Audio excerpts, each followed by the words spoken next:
and that's probably who the questioner here is seeing it as. But they're a necessity if we want to maintain a certain standard in our neighborhood. When I did deed restriction enforcement for the neighborhood association, I was very diligent about trying to enforce those, but it's very frustrating because you'll have a lot of people who don't agree with wanting to. I mean, a lot of people moved into this neighborhood saying there are no deed restrictions, I can do what I want, and that's exactly what they've done. And then lo and behold, the deed restrictions came up, and so they felt bullied. Well, but we want to maintain our standards so that we can maintain the values of our properties. Now, I sometimes wonder, geez, I wish we had more and stronger and better deed restrictions. That new subdivision that's over here, I forget the name of it, it used to be the pig farm, was it? The goat farm? Oh, the goat farm. The goat farm. You ought to see their deed restrictions. We're talking a packet. And we don't have that. And so that's the problem that we're facing here in Anderson Mill, because we don't have strong deed restrictions and covenants. It's pretty lax. And because it's lax, that's what's led to a lot of some properties look like a decline. I've been passing out flyers. Some of you may have already picked one up on your found one on your door. And I'm walking around and I'm like, oh my God, is this a deed restriction violation? Grass 3 feet high. What can you do about it? Well, the complaints have been filed. But here's the problem. It's expensive to enforce the deed restrictions, and that was the problem that I was having when I was doing it, and then and then forwarding these complaints to the MUD board. It's expensive to take someone to court because legally that's your remedy. You have to take them to court. The MUD did that in one particular case several years ago, and it cost the MUD over $100,000 in attorney's fees. And to my knowledge, the MUD board hasn't gone to court with any more. Thank you. Place, we're going to go to the middle there, place 2, so they don't have to last place. We'll start with that, Dwayne. Yes, I think deed restrictions are legal. I think they're also interpretive, and I think when you analyze what is written down, they talk about vague words like nuisance. And so I think that we have to be diligent about what we do, and I don't think we should be frivolous about enforcing deed restrictions that are so interpretive. Rusty mailboxes, things of that ridiculous nature. And I don't think we need more deed restrictions either, by the way, because somebody else has some high-class, beautiful neighborhood, and that's not what we're about, all right? We're a middle-of-the-class, kind of middle-of-the-road kind of neighborhood, and people have to have respect for their property and do respectful things. But to force and force people to do a lot of different things, I don't think that's right nor necessary. I agree that deed restrictions are legal. I don't, just personally, my personal view is I don't see them as a burden as much as it is a courtesy to those living around us. And I think that's just something we do for each other.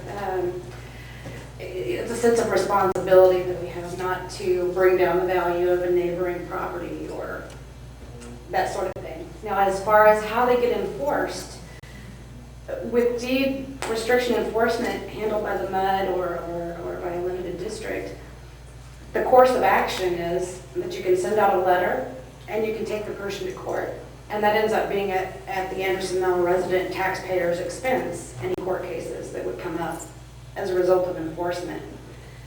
Now, after annexation, the city actually has more leverage for enforcement, in my opinion. I mean, they can actually give citations, and the code violator may end up having to go pay for some percentage of a marble tile at City Hall. So there is enforcement, and many of the city codes mirror deed restriction enforcement. So I don't know. I'd be open to input as to whether it's going to be necessary to have deed restriction enforcement after annexation. Okay. Cindy?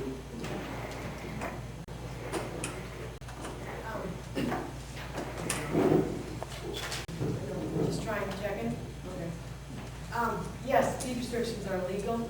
They're in our contracts, which most of us us when we purchased our homes did not read, because you were signing those 33 different pages of documents. And I think we as neighbors have to be responsible enough to take care of our properties. And over the last 24 years, we've seen some decline. And we've tried in different ways to look at other different methods on enforcing those deed restrictions, trying to keep our property values up. We were not in it for, let's go see who we can attack this week. That's not at all what we did. Understand, that is not what we did, okay? Being on the Architecture Control Committee, we have one director, and Melody, you're a realtor. Mike, what are you? We have two citizens. Mike? Transportation planner? Oh, planner or engineer?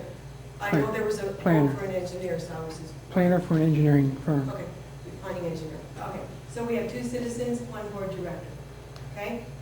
2 or 3 votes. That means there, 2 people can vote one way, 1 another way. I do not have the tie-breaking vote. I'm on that because it's required by the laws that were set up for Anderson. And I myself am going to follow along with that. And it was approved by our attorneys. So we do need to take care of our homes, our yards, and help our neighbors. That's all I can say. Thank you. And, yeah, place one. You all gonna respond to that one yet?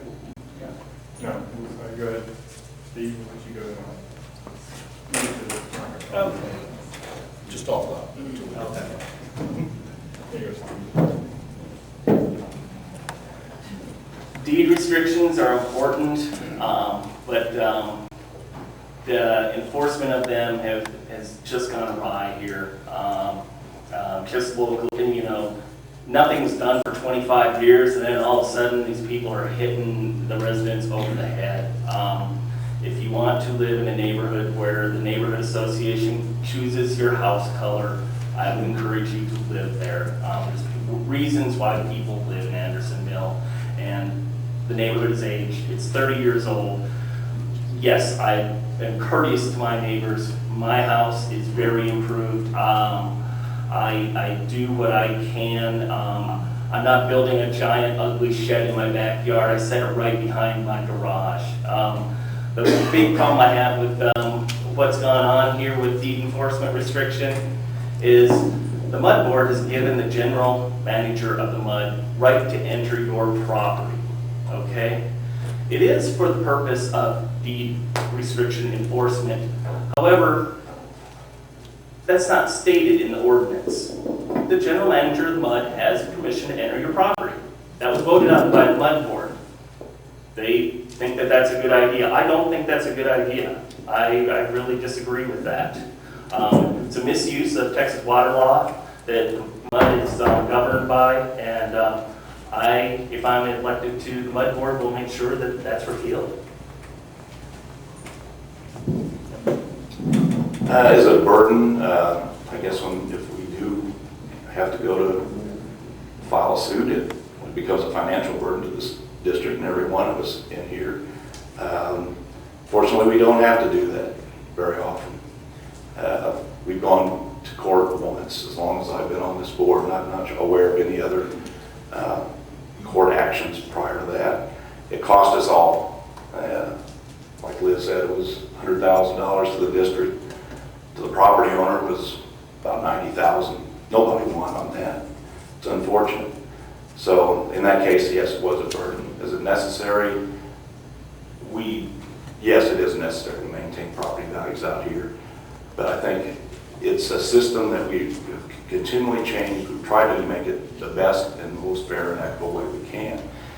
99% of the deed restriction violations that we actually send letters to are solved and resolved just by that letter.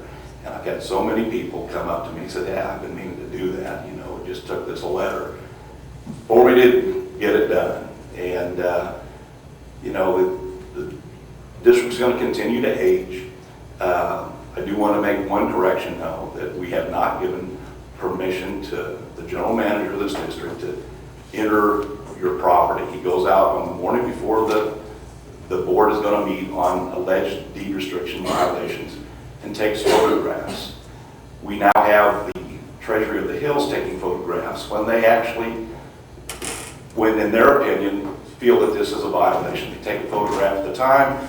Mike takes a photograph when we're going to act on it at the board meeting to see if it has been approved or what has been done. And everybody that receives a letter has the opportunity to come and state their case before the board. And we've resolved it here every time.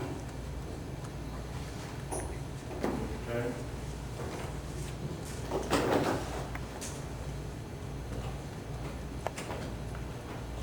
This relates still